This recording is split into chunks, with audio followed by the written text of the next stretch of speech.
ఇక రేవంత్ ప్రభుత్వం రుణాల సమీకరణలో సరికొత్త చరిత్ర సృష్టిస్తోంది. కుప్పలు తెప్పలుగా అప్పులు చేస్తోంది. సొంత ఆదాయాన్ని పెంచడంలో ఘోరంగా విఫలమై అప్పుల కోసం బిచ్చమెత్తుకుంటోంది. రేవంత్ సర్కార్ అడ్డగోలు రుణాలతో రాష్ట్రం ఆర్థికంగా మరింత ప్రమాదకరమైన స్థితిలోకి వెళ్తుందన్న ఆందోళన వ్యక్తమవుతోంది.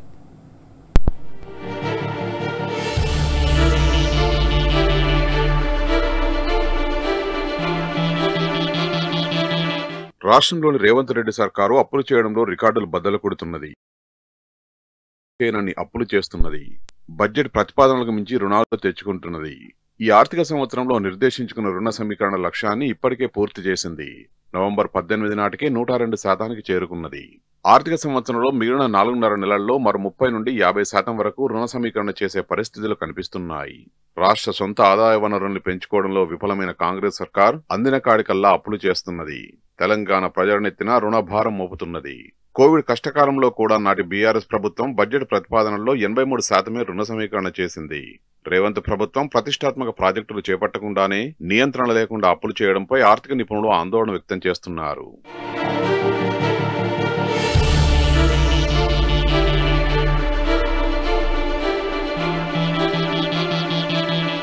రేవంత్ సర్కార్ తెలంగాణ ప్రజలపై మోయలేనంత రుణభారం మోపుతున్నది.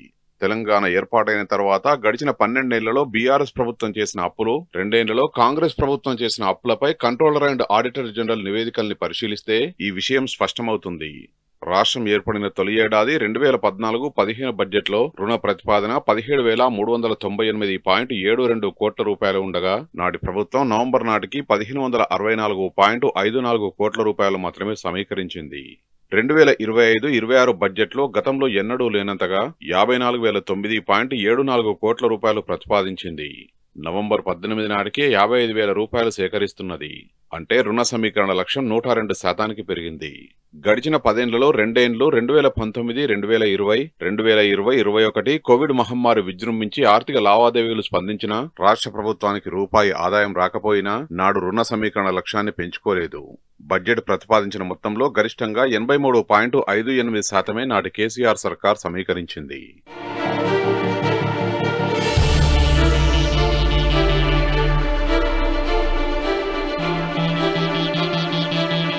అప్పులు తీసుకోవడంలో దూకుడు ప్రదర్శిస్తున్న రేవంత్ రెడ్డి సర్కార్ సొంత ఆదాయ వనరుల్ని సృష్టించడంలో మాత్రం చతికిలబడుతున్నది.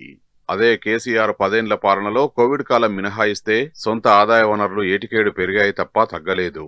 కానీ రేవంత్ రెడ్డి అనాలోచిత నిర్ణయాలు, అనుభవలేమి చర్యలతో సొంత ఆదాయ వనరులు పడిపోయాయి.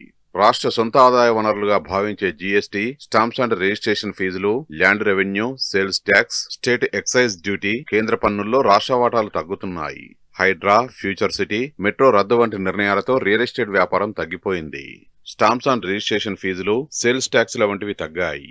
2024-25 ఆర్థిక సంవత్సరంలో తొలి 6 నెలల్లో రెవెన్యూ ఆదాయం 34.10% రాగా ఈ ఆర్థిక సంవత్సరంలో అదే కాలానికి 33.49% వచ్చింది. కోవిడ్ కాలం మినహా గడిచిన 11 ఏళ్లలో ఇంత తక్కువ శాతం ఆదాయం రాలేదు. ఒకవైపు రాష్ట్ర ఆదాయం పెరగకపోవడం, మరోవైపు తెలంగాణపై రుణభారం గతంలో ఎన్నడూ లేనంతగా వేగంగా పెరిగిపోతుండడంపై ఆర్థిక నిపుణులు ఆందోళన వ్యక్తం చేస్తున్నారు.